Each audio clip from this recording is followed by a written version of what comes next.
Virtual tour of Wonderland.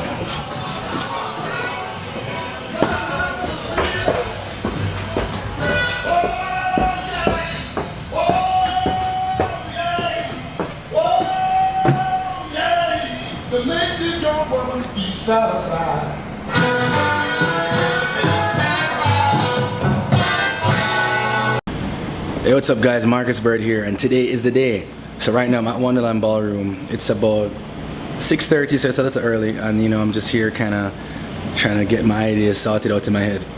I had one major issue is that I ordered some books off CreateSpace to try and sell today, but they didn't come on time. Boo on CreateSpace. So what I'm gonna do is just try and tell a story about the process of the writing and really get into the deepest parts of the book I can to show people that it's not very lighthearted and there are things that are very interesting. So for now, I'm just taking a look around and I'll show you. This is top floor of the Wonderland Ballroom. For those of you who don't know this place, it's a really nice dive bar. I've spent many a night here. Okay.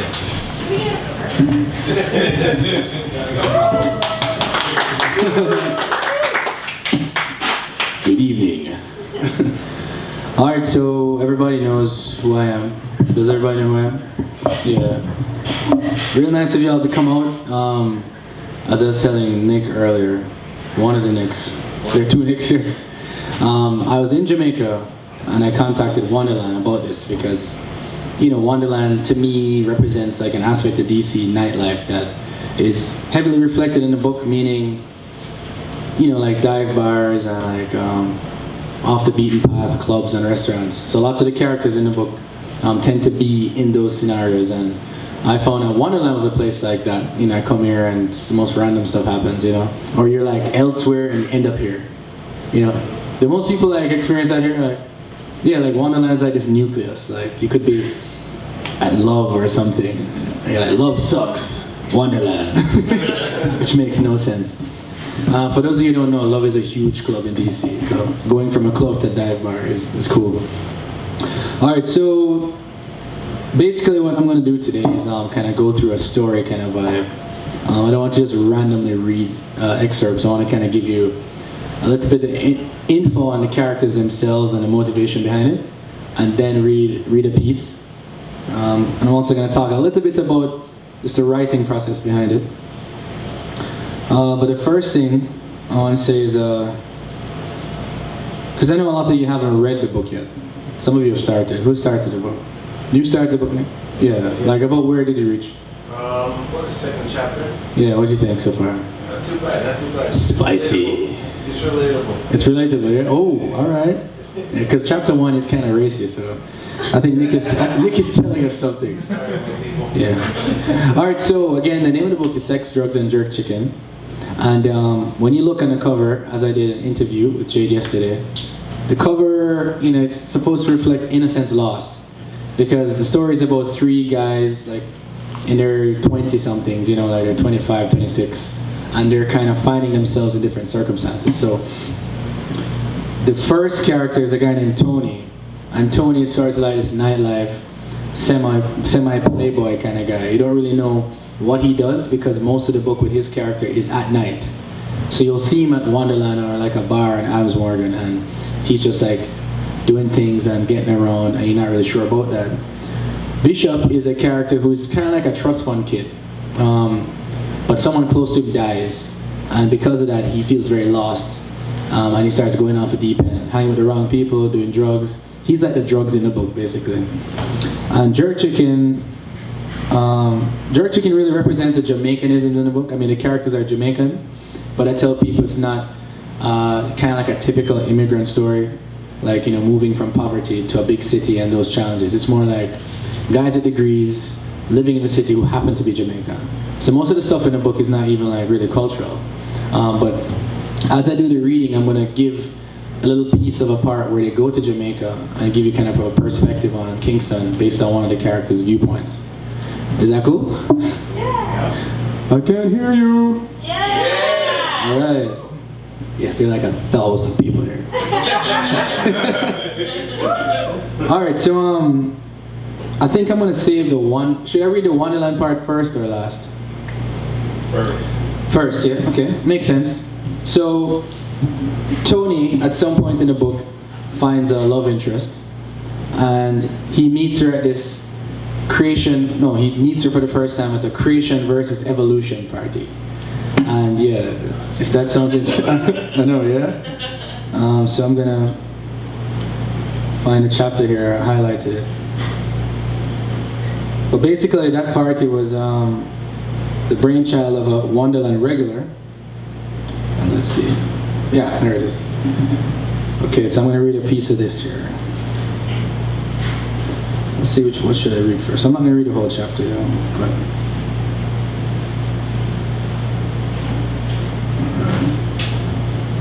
all right, so I'm going to read a piece of the creation versus evolution party. Okay, let's see. All right, and then I'm going to put the Wonderland piece in. Tony laughed to himself, watching the conversation. Both Sally and Agent M had slightly flushed faces, eyes burning with friendly intensity. Agent M explained her rationale for the guys she dates. Apparently, as an Italian, she wanted to rebel against her parents by dating more Anglo-esque guys. I like pale, freckly boys with no hair, she said. No hair? You mean bald? Tony said. No, I mean no body hair. Tony laughed again. He really was a guy. Yes, every boy I've brought home my parents don't like. All these blue-eyed, hairless boys. Tony and Agent M went through a series of discussions about body hair, including information on how hairy Agent M's father was. She also said that her parents are probably totally racist. She said that when she told her mother she supported Barack Obama, her mother replied, "You know he's black, right?" Agent M said she then said, "Oh, he's half black, Mom." To which her mother replied, "That's half too much." She then started talking about her old neighborhood. Tony was drinking through the entire spiel, and images of the Sopranos kept popping into his head. During this time, Sally had retired to the bedroom briefly. She came out and sat on the kitchen counter. "Don't you rebel, Tony?" The girls fell into a discussion about some high school friend, while Tony sipped a beer, thinking. Sally turned back to Tony in mid-sentence of her new discussion. "You know," Miss M said, "that friend of mine in high school, she had a black boyfriend. That was her rebellion." Agent M threw in a question. "Are you rebelling against your parents by dating white girls?" "Well, I can't say I'm rebelling per se," Tony replied. He continued, "I've always been an equal opportunist, and I think who you date sometimes depends on who you hang out with the most." Tony realized he'd already had 2 glasses of wine and 3 beers in the space of 15 minutes. Behind them, Tony turned to see a guy wearing a cheap cape holding a stick that is almost shoulder height. He waved it at Sally. "Death to the heathens!" he shouted. Everyone laughed. In an interesting demonstration, the cape-clad guy took a beer, chugged it, and then shoved it on the stick, piercing the base. He slid the ripped can to the bottom of the stick. "Creationists won!" A girl also wearing a cape gave him a high five. Soon, more choice characters appeared, including a Charles Darwin look-alike, girls with witch hats, and more people with capes. Then a girl walked in, and Tony felt his breath stop short. She was tall, almost his height, with dark eyes and features that hinted at Mediterranean. Her body was tall with just enough curves. Standing over by the window with some people, Tony watched her. Then she laughed, and her smile made his face flush. For a second, her eyes caught his, and he felt a rush in his chest and looked away. He needed another drink. And then now this is where it goes into Wonderland, right? The hours that followed were a slight blur. At least 30 people came to the small apartment, chatting about creation versus evolution, life and whatever else was on their mind. Several guys became wizards or warlocks. And the night took an interesting turn as a major debate caused many people to switch factions. The beers flowed like water, and at the end of it all, 4 long sticks were stacked with beers from top to bottom. The tall, dark-haired girl wasn't a lightweight either. She was on the evolutionist team, and more than once, Tony observed her throw back shots of vodka, chased with beer, with 2 burly, varsity-looking guys. There was something about her that made Tony pause. She glowed in the night, slightly out of place in the din of the party. He could see her on a boat or a beach, hair blowing in the breeze, perfect skin glistening on some midsummer afternoon, somewhere he'd never been. During this time, Sally shouted through a fake megaphone someone had brought that it was decided by everyone present that the entire company would head to Wonderland, only a few blocks away. Most of the inebriated party group, in capes and all, rolled in a noisy rabble to the bar, where people instantly started doing more beers and shots. Tony commented on the now brown hair of a bartender who normally had blonde hair. She winked at him and slipped him a beer. Most of the group headed upstairs and joined a sweaty throng of revelers, already as drunk as they were. One of the wizards gave Tony another drink, and things spiraled slightly, the floor vibrating a little with the movement of the dancers, the red lights a little bloodier than usual, a sea of flushed faces and glassy eyes. Tony stood by a wall near the main bar. Sally came over. They chatted about work and life in a very protracted way. "You okay?" Sally asked, her eyes a mixture of concern and interest. Tony knew this look. Once or twice he had tried to act on it, and both times she had smiled and kissed him on the cheek and walked away. "I'm good," Tony replied. Sally vanished into the crowd. Tony surveyed the room, not able to distinguish many people, but there, standing near the DJ at the front, was the girl. She was beaming that 1,000-watt smile again, dancing with two other girls. Standing where he was, the room felt like a gulf. He felt that tingle in his chest again, and shook his head and went to the bar. He bought another drink and sipped it while chatting to a girl with massive pigtails. She was a bit weird, and he saw Sally and Agent M chatting to a guy in a ridiculous blue suit. Tony went over to them, but the conversation was a bit boring, and he headed back to his spot at the wall. There were now a few girls in front of him. Two shot him a weak smile. Tony smiled back. Then the crowd erupted into a continuous roar of cheering and whooping. "What's going on?" Tony said to the group directly in front of him. A short girl who looked like an elf replied, "It's Kim's birthday." In seconds, Kim arrived.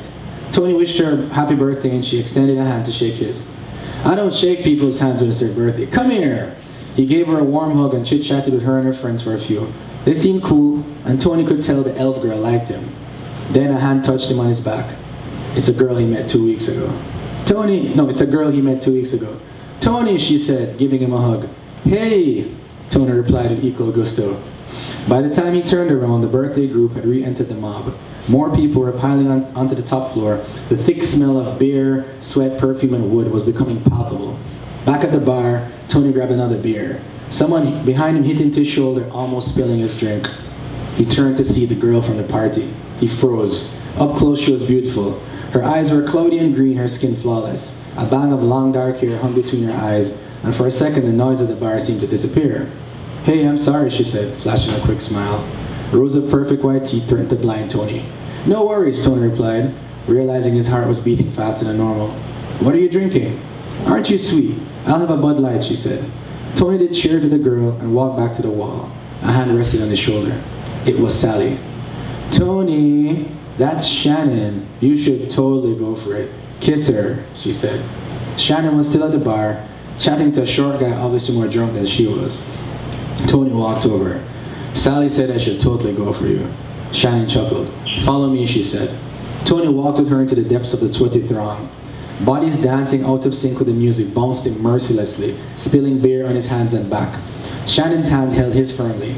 Adjacent to the DJ, in a dark pocket of space, she stopped and turned to Tony, the blood-red light reflecting on her face, enhancing her eyes. She put her arms around his neck. "I saw you at Sally's party. I wondered why you didn't say hello." "Honestly, I didn't know what to say," Tony said. She removed one of her hands and jabbed Tony hard in his ribs. "Liar." "Well, there's one thing I want to say to you all night," Tony said. "What's that?" Shannon asked, slipping her arm back around his neck. Tony felt his awareness become sensitive and a clarity form in his mind. "I think you're beautiful," he said. Shannon smiled. "I was going to say the same thing about you."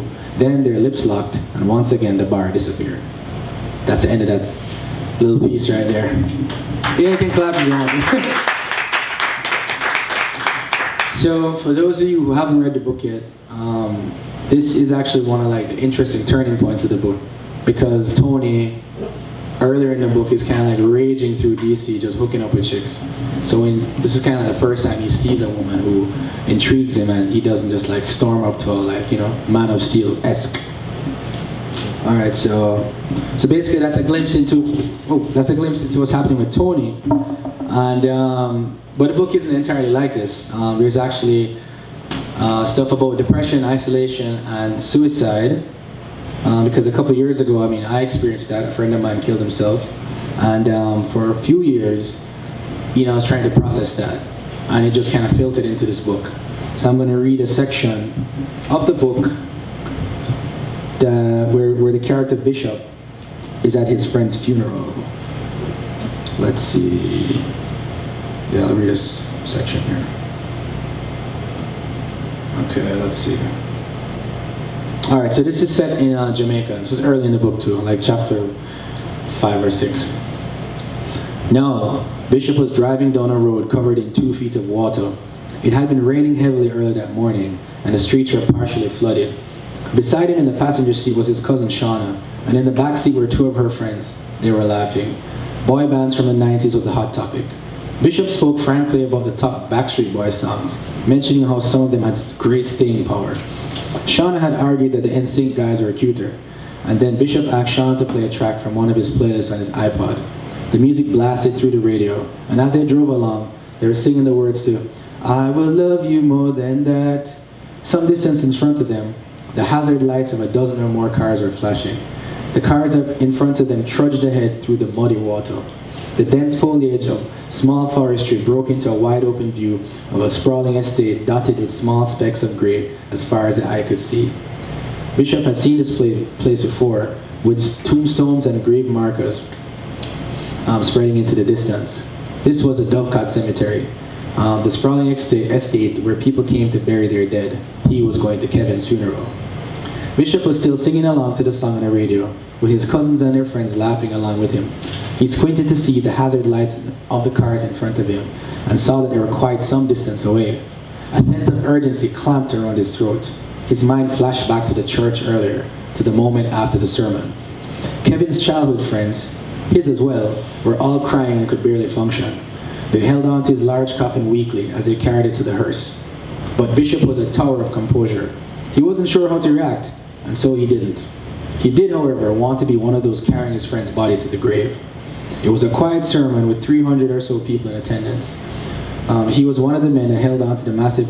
He wanted to be one of the men that held on to the massive coffin holding Kevin's body. "I remember Kevin," a tall lady with curly hair had said. "He was so tall and handsome. The first time he came into the office for a summer job, he was wearing a full suit and tie. I thought he was a new boss." The congregation had erupted into laughter. Bishop had laughed too, remembering how seriously Kevin had taken small jobs a few years back. As the laughing died down, the lady raised a handkerchief to her left eye, dabbing a tear. "He will truly be missed," she said quietly. A splash of water in the windshield brought Bishop back to reality. His car was trailing behind the group because of the water, and a frightening urgency filled him. The pallbearers were those people who held the coffin, usually 4 to 6 men. It was the most important role of any funeral, the men walking grim-faced and solemn with the boy to his final resting place. If Bishop arrived a few minutes later, he wouldn't be one of those men. He pulled into the cemetery, cursing at a series of speed bumps that stretched for a few hundred feet in front of him. In the distance, he saw the rest of the procession already walking towards the graveside. The car was quiet now, and no song played from the radio. He quickly parked the car and hopped out, running into wet, red mud. The hearse was parked about 40 feet away and was empty. Another 50 feet away, a huddled group of people in black stood in a circle. Between some arms and legs, he could see the slight movements of something being rested on a series of poles, ropes, and planks. Kevin's coffin. He ran towards the graveside, cursing himself for reaching late. Around the grave, faces were grim. Kevin's father stood there, silent as stone. Bishop's father stood a few feet behind him, looking at Bishop with a sadness he had never seen. Bishop breathed heavily, flustered. The coffin was already on the ropes to be lowered into the grave. Damn it! He wanted to be a pallbearer. He was supposed to be one of the procession taking his friend to his final resting place. He felt hot under his suit. The preacher, a man of medium height, with a large stomach expertly contoured to his funeral garb, was holding a Bible. He said it was time for the final hymn. A mournful song began, and Bishop felt a crushing sadness hit his system. For the week or so that he knew his friend was dead, there was no shock within him. He had operated normally, had slept normally, and didn't even feel sad. When he got the news that Kevin had shot himself in the head with a 9mm pistol, it seemed weird. It seemed as if it was something that happened to someone else, somewhere far away. It was today that he saw the body for the first time, seeing how gray and cold his friend looked. His head was distended in a strange way, the skin too tight, the shape of the head different. Kevin's nose, normally straight and prominent, was flat. His sandy brown skin color was now the color of death. It looked nothing like him. If it wasn't for his broad chest and the familiar large hands now resting on his midriff, Bishop would almost be able to lie to himself and say he wasn't dead. That wasn't his friend in front of him. That was someone else, something else. He could hear Kevin's voice echoing in his mind from the last time he had seen him, a few months before. They had laughed and spoken about normal things. Bishop had fallen asleep on his couch, as he always did. At some point he had woken up laughing and slightly embarrassed. Kevin had walked over, giving him a hearty slap on the back, and beamed his 1,000-watt smile. "We'll see each other later," Kevin had said. That was the last time Bishop saw him. Now he was standing at the graveside, and the funeral home men with skin shined black from years of burying bodies, began the slow process of lowering the coffin. Then from a place deep within him, Bishop was hit with a cascade of memories. Him and Kevin partying around Kingston, traveling to America, arguing about video games, counseling one another about women, working out together, laughing, fighting, greeting and smiling. The thoughts pounded him in the face like the final blows of a heavyweight match. Each memory hit him with a bright shock, and he felt his body shudder. Kevin really is gone, Bishop's mind said. The coffin started to move lower, and then Bishop knew he would never see him again. He instinctively reached forward, as if to stop the men from taking his friend away, and there was his father, resting his hand on his shoulder. His father's hand felt like granite on his flesh, and Bishop became manic. He started to scream and tears burst from his eyes. "Kevin can't be gone," he shouted. "Kevin was my boy. He was my boy," he lamented. A quiet fell over the entire congregation as Bishop wailed with the intensity of a newborn. Kevin was his best friend, his confidant, and now he had been ushered into a place where everyone goes, but he had gone too soon. As the men started tossing dirt on top of his coffin, he rushed to the graveside, falling to his knees, smearing his suit with red mud, clutching his head in dismay. He started talking to the dirt. "How could you do this to me?" he screamed. "Why didn't you talk to me?" he asked. "God damn it, why didn't you say anything?" he shouted. "We were supposed to do things and go places," he wailed. "We were supposed to do things." As he knelt there in the mud, an overwhelming emptiness hit him. The sounds and images around him faded, and for a while he wasn't at the cemetery. He felt distant, hidden within the folds of grief and shock. When he stood up, the lights around him felt different. The sky had a different luminosity, and the faces around him, those of his friends and family, seemed strange, distant. He was no longer the same person. The past echoed in a cacophony that fell into some unseen chasm inside him, and Bishop knew that he would never be the same. Yeah, that's the end of that one.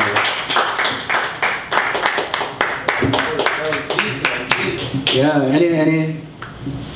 any thoughts on that? It's about like memories, you know? It's just like, you know.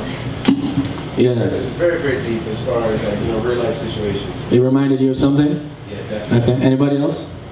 Yeah. Actually, a friend was reading this and she said that she was actually cried because it brought her back, I guess, to like a recent death, you know? Yeah. And for me, when I was writing this, I mean, that was actually me, in, you know, like in some of those instances. Like when I said Bishop's father's hand, felt like I remember my father, because I was at the point where, you know, like when people storm the coffin, like it just all hit me, and I was just like, what? And I felt my father's hand, and I just like crumpled, you know what I mean? I just felt like powerless, and I tried to kind of capture that. I mean, people know what it's like, and I tried to capture that, so. Yeah, I thought one of them was gonna cry, but you know. Not yet. Not, I think I saw, you have a tissue? I think I saw him dabbing it now. Okay. Anyone who's lost someone and remembers any part of the funeral can relate to that. Because Yeah. it definitely like brings back those memories. An interesting thing that I was thinking during it, like how you were saying, like a splash on the window. I think when you're in that state, it's all those little things that you're noticing. You're noticing like, I don't know, like a hand, or you're noticing like, you know, the way someone's holding themselves, or like a dress or something. You're noticing all these like tiny little things because you almost can't be in that moment fully, so you have to like just be barely. Yeah, it's like fragmentation. Yeah, Exactly. that's deep. So that's interesting. All right, cool. Can you? Oh, hey.